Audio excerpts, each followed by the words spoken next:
एक છોકરાએ अपने पापा से पूछा कि मारी क्या वैल्यू छे। जो साचे ज किंमत जाणवी होय तो हूँ तने एक पत्थर आपू छू, ते तू बजार में लई जा। कोई किंमत पूछे तो त्यारे बे आंगળી बताववानी। ते છોકરાએ તે પથ્થર બજારમાં લઈ ગયો।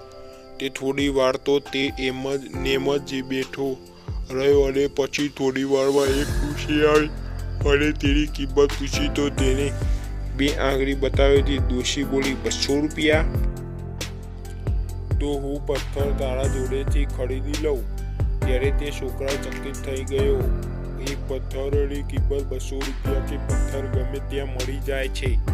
તરત જ તેના પપ્પા જોડે જાય છે અને કહે છે આની બજારમાં ડોશીએ 200 રૂપિયાની કિંમત આપવા બાબતે તૈયાર હતી। પપ્પાએ આ વખતે પથ્થરને મીડિયમમાં લઈ જા। કોઈ કિંમત પૂછે તો કંઈ ના બોલવાનું અને ત્યારે બે આંગળી બતાવી દેવાની અને તે લઈ જાય છે। ત્યારે એક આદમીની નજર તેના પર પડી તો તેણે કિંમત પૂછી તો તેણે બે આંગળી બતાવી। 2 લાખ રૂપિયા છે? હા, હું તને દઈ દઉં તો હા તો મને આ પથ્થર આપી દે। તે છોકરાને પોતાની આંખો પર વિશ્વાસ નહોતો થતો તો તે જલ્દી તેના પપ્પાને પાસે ગયો કે એક આદમીના આ 2 લાખ રૂપિયા આપવા।